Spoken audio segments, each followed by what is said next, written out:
ನಮಸ್ಕಾರ. ಈ ವಿಶ್ಲೇಷಣೆಗೆ ಆತ್ಮೀಯ ಸ್ವಾಗತ. ಪ್ರತಿ ಬಾರಿ ಹೊಸ ವರ್ಷ ಬರ್ತಿದ್ಹಾಗೆ ನಾವೆಲ್ಲರೂ ತುಂಬಾನೇ ಕಠಿಣವಾದ ಆರೋಗ್ಯದ ಗುರಿಗಳನ್ನ ಅಂದ್ರೆ ರೆಸಲ್ಯೂಷನ್ಗಳನ್ನ ಮಾಡ್ತೀವಿ. ಆದ್ರೆ ಏನಾಗುತ್ತೆ ಹೇಳಿ, ಫೆಬ್ರವರಿ ತಿಂಗಳು ಬರುವಷ್ಟರಲ್ಲಿ ಅದೆಲ್ಲ ಗಾಳಿಗೆ ತೂರಿ ಹಳೆಯ ಅಭ್ಯಾಸಗಳಿಗೆ ಹಿಂತಿರುಗಿರ್ತೀವಿ. ಈ ಸಮಸ್ಯೆ ಬಹುತೇಕರಿಗೆ ಗೊತ್ತಿರುವಂಥದ್ದೇ. ಹಾಗಾಗಿ ಯಾವುದೇ ಕಠಿಣ ಡಯಟ್ ಇಲ್ದೇ ದಿ ಎಕನಾಮಿಕ್ ಟೈಮ್ಸ್ ವರದಿಯ ಆಧಾರದ ಮೇಲೆ ವಿಜ್ಞಾನ ಬೆಂಬಲಿತವಾದ ಕೆಲವೊಂದು ಅದ್ಭುತ ವಿಧಾನಗಳನ್ನ ಇವತ್ತು ನಾವು ಪರಿಶೀಲಿಸಲಿದ್ದೇವೆ. ಓಕೆ, ಇವತ್ತಿನ ನಮ್ಮ ಈ ವಿಶ್ಲೇಷಣೆಯಲ್ಲಿ ಏನೇನಿದೆ ಅಂತ ಒಮ್ಮೆ ಕಣ್ಣಾಡಿಸೋಣ. ಖ್ಯಾತ ಕಾರ್ಡಿಯೋಥೊರಾಸಿಕ್ ಸರ್ಜನ್ ಆಗಿರುವ ಡಾಕ್ಟರ್ ಜೆರೆಮಿ ಲಂಡನ್ ಅವರ 7 ವಿಜ್ಞಾನ ಆಧಾರಿತ ಅಭ್ಯಾಸಗಳನ್ನ ನಾವಿಲ್ಲಿ ಪ್ರಮುಖ ವಿಭಾಗಗಳಾಗಿ ವಿಂಗಡಿಸಿದ್ದೇವೆ. ಈ ಅಜೆಂಡಾದ ಮೂಲಕ ನಮ್ಮ ದೈನಂದಿನ ಜೀವನವನ್ನು ಹೇಗೆ ಬದಲಾಯಿಸಿಕೊಳ್ಳಬಹುದು ಅನ್ನೋದನ್ನ ಹಂತ ಹಂತವಾಗಿ ನೋಡೋಣ. ಮೊದಲನೆಯದಾಗಿ, ವಾಸ್ತವಕ್ಕೆ ಹತ್ತಿರವಾದ ಕೆಲವು ಆರೋಗ್ಯದ ಗುರಿಗಳ ಬಗ್ಗೆ ಮಾತಾಡೋಣ. ಈ ಎಲ್ಲ ಅಮೂಲ್ಯವಾದ ಒಳನೋಟಗಳು ಬಂದಿರುವುದು ಜಾರ್ಜಿಯಾದ ಸವನ್ನಾದ board certified surgeon doctor Jeremy London ಅವರಿಂದ. ನಮ್ಮ ದೈನಂದಿನ ಸಣ್ಣ ಸಣ್ಣ ಅಭ್ಯಾಸಗಳು ನಮ್ಮ ಇಡೀ ಆರೋಗ್ಯದ ಚಿತ್ರಣವನ್ನ ಹೇಗೆ ಬದಲಾಯಿಸಬಲ್ಲವು ಅನ್ನೋದನ್ನ ಅವರು ಬಹಳ ಅದ್ಭುತವಾಗಿ ವಿವರಿಸಿದ್ದಾರೆ. ಇಲ್ಲೊಂದು ಇಂಟ್ರೆಸ್ಟಿಂಗ್ ವಿಚಾರ ಇದೆ ನೋಡಿ. ನಾವು ಒಮ್ಮೆಲೆ ಕಠಿಣವಾದ ಡಯಟ್ ಮಾಡಿದಾಗ ಅಥವಾ ರಾತ್ರೋರಾತ್ರಿ ಲೈಫ್ ಸ್ಟೈಲ್ ಬದಲಾಯಿಸಲು ಹೊರಟಾಗ ನಮ್ಮ ದೇಹಕ್ಕೆ ಅಕ್ಷರಶಃ ಮೆಟಬಾಲಿಕ್ ಶಾಕ್ ಆಗುತ್ತೆ. ಜೊತೆಗೆ ಮಾನಸಿಕವಾಗಿಯೂ ಬೇಸರ ಮೂಡುತ್ತೆ. ಆದರೆ ಡಾಕ್ಟರ್ ಲಂಡನ್ ಅವರ ಪ್ರಕಾರ ದಿನನಿತ್ಯವಾಗುವ ಸಣ್ಣ ಸಣ್ಣ ಆಯ್ಕೆಗಳು ಅಂದ್ರೆ ಸುಸ್ಥಿರವಾದ ಹೆಜ್ಜೆಗಳು ನಮ್ಮ ದೇಹಕ್ಕೆ ಜೈವಿಕವಾಗಿ ಹೆಚ್ಚು ಒಗ್ಗೊಳ್ಳುತ್ತವೆ ಮತ್ತು ಅಷ್ಟೇ ಪರಿಣಾಮಕಾರಿಯಾಗಿ ಕೆಲಸ ಮಾಡುತ್ತವೆ. ಅಂದಹಾಗೆ ಡಾಕ್ಟರ್ ಲಂಡನ್ ಅವರು ಸುಮ್ಮನೆ ಈ ಮಾತನ್ನ ಹೇಳ್ತಿಲ್ಲ. ಅವರಿಗೆ ಬರೋಬ್ಬರಿ 25 ವರ್ಷಗಳ ಸುದೀರ್ಘ ಕ್ಲಿನಿಕಲ್ ಅನುಭವವಿದೆ. ಬೈಪಾಸ್ ಸರ್ಜರಿಯಂಥ ಅತ್ಯಂತ ಸಂಕೀರ್ಣವಾದ ಶಸ್ತ್ರಚಿಕಿತ್ಸೆಗಳನ್ನ ಮಾಡಿರುವ ಅವರ ಈ ಸಲಹೆಗಳ ಹಿಂದೆ ಅದೆಷ್ಟೋ ವರ್ಷಗಳ ಆಳವಾದ ವೈದ್ಯಕೀಯ ಜ್ಞಾನ ಅಡಗಿದೆ. ಹಾಗಾಗಿ ಇದು ವೈಜ್ಞಾನಿಕವಾಗಿ 100ಕ್ಕೆ 100ರಷ್ಟು ನಿಖರವಾದ ಮಾಹಿತಿ. ಅವರ ಈ ಒಂದು ಮಾತು ನಾವೆಲ್ಲರೂ ಸದಾ ನೆನ್ಪಿಟ್ಕೋಬೇಕು. ಬದಲಾವಣೆ ತರಲು ತೀವ್ರವಾದ ಶಿಸ್ತಿಗಿಂತ ನಿರಂತರತೆ ಅಂದ್ರೆ ಕನ್ಸಿಸ್ಟೆನ್ಸಿ ಬಹಳ ಮುಖ್ಯ ಅಂತ ಅವ್ರು ಹೇಳ್ತಾರೆ. ಇದ್ರ ಅರ್ಥ ಏನು ಗೊತ್ತಾ? ನಾವಿಲ್ಲಿ ಪರ್ಫೆಕ್ಟ್ ಆಗಿರ್ಬೇಕು ಅನ್ನೋದೇನಿಲ್ಲ. ಯಾವುದಾದ್ರೂ ಒಂದಿನ ವ್ಯಾಯಾಮ ಮಾಡೋಕ್ ಆಗ್ಲಿಲ್ಲ ಅಂದ್ರೆ ಆಕಾಶವೇನೋ ಕಳ್ಚಿ ಬೀಳಲ್ಲ. ಆದ್ರೆ ಆ ಸಣ್ಣ ಪ್ರಯತ್ನವನ್ನ ಬಿಡದೆ ಪ್ರತಿದಿನ ಮುಂದುವರ್ಸ್ಕೊಂಡು ಹೋಗೋದು ಬಹಳ ಮುಖ್ಯ. ಮುಂದಿನ ವಿಚಾರಕ್ಕೆ ಬರೋದಾದ್ರೆ, ನಿದ್ದೆ ಮತ್ತು ಬೆಳಕು ನಮ್ಮ ಹೃದಯ ಹಾಗೂ ಮನಸ್ಸಿಗೆ ಎಷ್ಟು ಮುಖ್ಯ ಅಂತ ನೋಡೋಣ. ನಮ್ಮ ದೇಹದ ಗಡಿಯಾರ ಅಂದ್ರೆ ಸಿರ್ಕ್ಯಾಡಿಯನ್ ರಿದಮ್ ಅನ್ನು ಸರಿಯಾಗಿ ಇಟ್ಕೊಳ್ಳೋದು ನಿಜಕ್ಕೂ ಒಂದು ಗೇಮ್ ಚೇಂಜರ್ ಅಂತಾನೆ ಹೇಳ್ಬೋದು. ಬೆಳಗ್ಗೆ ಏಳೋಕ್ ಮಾತ್ರ ಅಲ್ಲ, ರಾತ್ರಿ ಮಲಗೋಕ್ಕೂ ಅಲಾರಂ ಇಟ್ಕೋಬೇಕು ಅಂದ್ರೆ ಸ್ವಲ್ಪ ಆಶ್ಚರ್ಯ ಆಗುತ್ತೆ ಅಲ್ವಾ?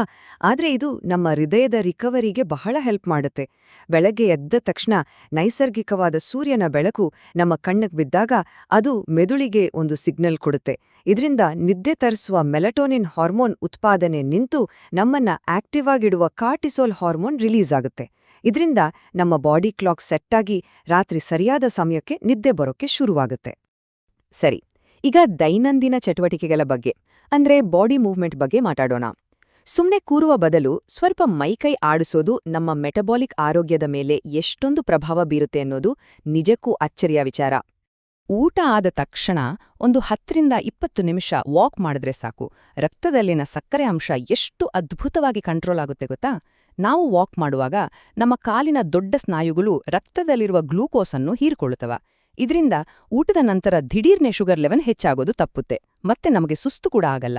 ಇದೊಂದು ಸಣ್ಣ ಪ್ರಯತ್ನ, ಆದ್ರೆ ಇದರ ಲಾಭ ಮಾತ್ರ ಅಪಾರ. ಬರೀ ವಾಕಿಂಗ್ ಮಾತ್ರ ಅಲ್ಲ, ವಯಸ್ಸಾದಂತೆ ನಮ್ಮ ದೈಹಿಕ ಸಾಮರ್ಥ್ಯವನ್ನ ಕಾಪಾಡಿಕೊಳ್ಳಲು ನಮ್ಮ ಕಂಫರ್ಟ್ ಝೋನಿಂದ ಸ್ವಲ್ಪ ಹೊರಬರಲೇಬೇಕು.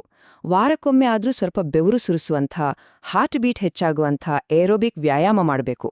ಜೊತೆಗೆ ವಾರದಲ್ಲಿ ಕೆಲವು ದಿನ ವೇಟ್ ಟ್ರೈನಿಂಗ್ ಮಾಡೋದ್ರಿಂದ ನಮ್ಮ ಮಸಲ್ಸ್ ಸ್ಟ್ರಾಂಗ್ ಆಗುತ್ತೆ. ಇವೆರಡರ ಕಾಂಬಿನೇಷನ್ ವಯಸ್ಸಾದಾಗ ಬರುವ ದೌರ್ಬಲ್ಯವನ್ನ ತಡೆಯಲು ಒಂದು ರಾಮಬಾಣ. ಇನ್ನು ನಮ್ಮ ದೇಹದ ಒಳಗೆ ನಾವು ಏನನ್ನು ಸೇರಿಸ್ತೀವಿ ಅನ್ನೋದು ಕೂಡ ಅಷ್ಟೇ ಮುಖ್ಯ. ಹೌದು, ಈಗ ನಾವು ಜಲಸಂಚಯನ ಅಂದ್ರೆ ಹೈಡ್ರೇಷನ್ ಮತ್ತು ಕೆಲವು ಹಳೆಯ ಅಭ್ಯಾಸಗಳನ್ನ ಬಿಡುವ ಬಗ್ಗೆ ನೋಡೋಣ. ಡಾಕ್ಟರ್ ಲಂಡನ್ ಅವರು ಒಂದು ಸಿಂಪಲ್ ಟ್ರಿಕ್ ಹೇಳ್ತಾರೆ. ನೀರ್ ಕುಡಿಯೋದನ್ನ ಆಗಾಗ ಮರ್ತುಬಿಡ್ತೀವಲ್ವಾ, ಅದಕ್ಕೆ ಸದಾ ಒಂದು ನೀರಿನ ಬಾಟ್ಲನ್ನು ಕಣ್ಣೆದುರಿಗಿಟ್ಕೊಳ್ಳಿ. ಆಗಾಗ ನೀರ್ ಕುಡಿಯೋದು ರೂಢಿಯಾಗತ್ತೆ. ಇದರ ಜೊತೆಗೆ ಮದ್ಯಪಾನವನ್ನ ಸಂಪೂರ್ಣವಾಗಿ ಬಿಡೋದು ಬಹಳ ಮುಖ್ಯ ಅಂತ ಅವರು ಖಡಾಖಂಡಿತವಾಗಿ ಹೇಳ್ತಾರೆ. ಪ್ರತಿದಿನ ಹೃದಯದ ಒಳಭಾಗವನ್ನೇ ನೋಡುವ ಒಬ್ಬ ಶಸ್ತ್ರಚಿಕಿತ್ಸಕರು ತಮ್ಮ ಸ್ವಂತ ಅನುಭವದಿಂದ ಈ ಮಾತನ್ನ ಹೇಳ್ತಿದ್ದಾರೆ ಅಂದ್ರೆ ದೀರ್ಘಕಾಲೀನ ರೋಗಗಳನ್ನ ತಡೆಯಲು ಇದೊಂದು ಎಷ್ಟೊಂದು ಗಂಭೀರವಾದ ಮುನ್ನೆಚ್ಚರಿಕೆ ಅಂತ ನಾವೇ ಅರ್ಥ ಮಾಡ್ಕೋಬೇಕು. ನಾವೀಗ ಈ ವಿಶ್ಲೇಷಣೆಯ ಅತ್ಯಂತ ಪ್ರಮುಖವಾದ ಘಟ್ಟಕ್ಕೆ ಬಂದಿದ್ದೀವಿ. ಅದೇ ನಿರಂತರತೆ.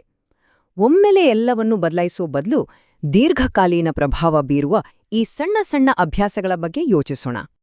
ಆರ್ಥಿಕ ಹೂಡಿಕೆಯಲ್ಲಿ ಕಾಂಪೌಂಡ್ ಇಂಟ್ರೆಸ್ಟ್ ಅಂದ್ರೆ ಚಕ್ರಬಡ್ಡಿ ಹೇಗೆ ಮ್ಯಾಜಿಕ್ ಮಾಡುತ್ತೋ ನಮ್ಮ ಆರೋಗ್ಯದಲ್ಲೂ ಇದು ಹಾಗೇನೆ ಕೆಲಸ ಮಾಡುತ್ತೆ. ಸಣ್ಣ ಹೆಜ್ಜೆಗಳೊಂದಿಗೆ ಶುರು ಮಾಡಿ ಪರ್ಫೆಕ್ಷನ್ಗಿಂತ ನಮ್ಮ ಪ್ರಗತಿಯತ್ತ ಅಂದ್ರೆ ಪ್ರೋಗ್ರೆಸ್ ಕಡೆ ಗಮನ ಹರಿಸಬೇಕು.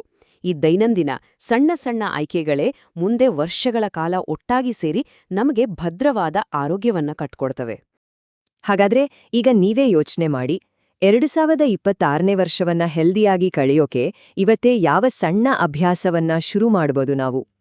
ಈ ಪ್ರಶ್ನೆ ನಮ್ಮೆಲ್ಲರ ದೈನಂದಿನ ದಿನಚರಿಯನ್ನ ಒಮ್ಮೆ ಮರುಪರಿಶೀಲಿಸುವಂತೆ ಮಾಡುವಂತೂ ಖಂಡಿತ.